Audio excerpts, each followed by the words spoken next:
Vous n'avez aucune excuse à donner à la vie. Vous suivez un peu? Vous n'avez aucune excuse. Vous suivez ici.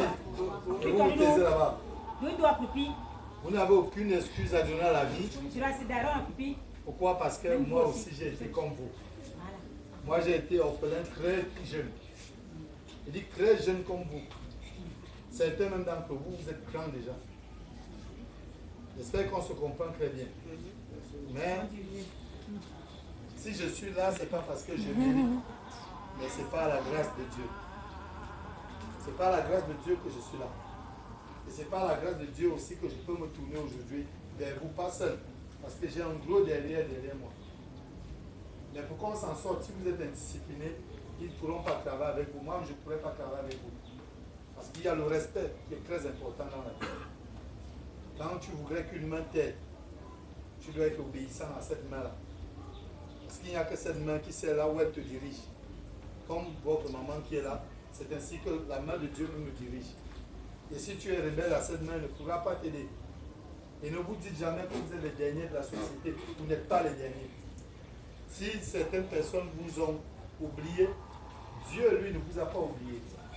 J'espère que vous comprenez un peu. Dieu, lui, ne vous a pas oublié. Et moi-même aussi, je ne vous ai pas oublié. Parce que autant l'air que je respire, vous respirez la même air. Et on va vous aider, pas parce que nous sommes forts, mais par la grâce de Dieu. Il n'y a pas de Dieu, il y a peut-être beaucoup de dieux, mais nous on connaît un seul Dieu, celui qui a créé le ciel et la terre.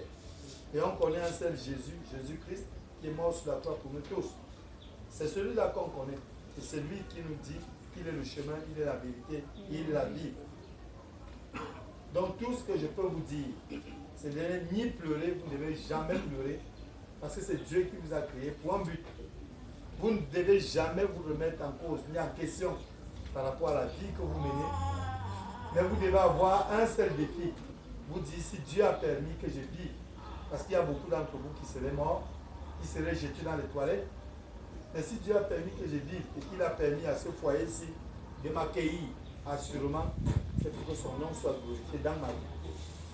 Je crois qu'à partir de là, vous allez vous en sortir. Je vous dis, rien n'est impossible là où vous êtes là. Moi aussi, j'ai dormi en route. Je me suis retrouvé en train d'être adopté par une famille en France où j'ai été abandonné en route. Où je me suis retrouvé seul. Je n'avais personne. Personne n'imaginait que je serais ce que je suis aujourd'hui. J'ai des grands-enfants aujourd'hui. J'ai des structures aujourd'hui. Personne n'aurait imaginé. Quand je les amène comme ça, ces petits, c'est pour qu'ils voient la grâce qu'ils ont eue, que vous n'avez pas eue. Et maintenant, c'est pour que si je ne suis plus là demain, qu'ils fassent mieux que moi, qu'ils se souviennent aussi de vous. Qu'ils ne se souviennent pas de vous, mais ceux qui viendront après vous, qu'ils se souviennent. C'est très important. Nous ne venons pas là par pitié, mais nous venons là par amour. Nous ne venons pas là par compassion, mais nous venons là par amour. C'est ce que je tenais à vous dire. Vous n'êtes pas oubliés. Dieu ne vous a pas oublié. Et Dieu n'a pas dit son dernier mot dans vos vies. Moi, je suis sûr que parmi vous ici, il y aura des autorités dans ce pays. Je suis sûr que parmi vous ici, il y a ceux qui viendront faire au-delà de ce que la maman qui a créé ce foyer a fait. C'est ce que je tenais à vous dire. Et à la mesure de notre possible, selon la grâce de l'Esprit de Dieu, nous allons pouvoir vous aider. Donc quand tu vas finir, tu vas appuyer ici. Quand ça va finir, tu vas appuyer ici ou ici. Donc je vais aussi placer là-bas. On n'a pas fini, on n'a pas encore prié. Les enfants sont déjà. Est-ce qu'on a déjà alors prié? Ils sont là pressés de partir. Alors, nous allons tous réciter. Je crois que la maman ici vous avez appris au moins le notre Père. Non? Voilà. Donc mon Père, dirige-nous le notre Père là aujourd'hui. C'est la prière que Jésus nous a laissée. Mettons-nous en présence du Seigneur.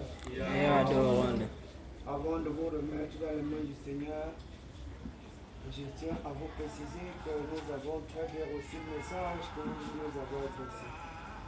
Une voix tout droit corps, il est un message de le confort, très important et très touchant. C'est un message qui devait nous permettre d'avancer. C'est un message qui booste notre morale.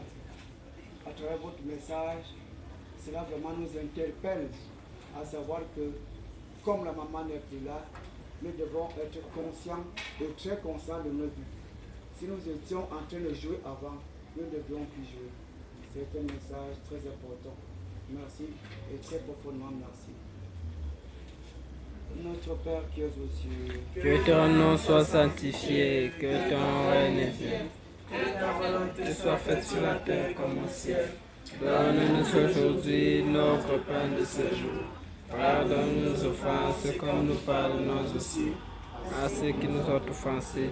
Et ne nous laisse pas entrer en tentation, mais délivre-nous du mal. Amen. Seigneur, cela t'appartienne. Le règne, la puissance et la gloire pour les siècles des siècles. La Sainte Vierge Marie étant la mère de l'univers, étant la mère de toutes choses, étant celle-là qui est une croix de transmission entre nos pères et nous, nous pouvons aussi lui faire honneur. Je vous salue Marie. Pleine de grâce, le Seigneur est avec vous.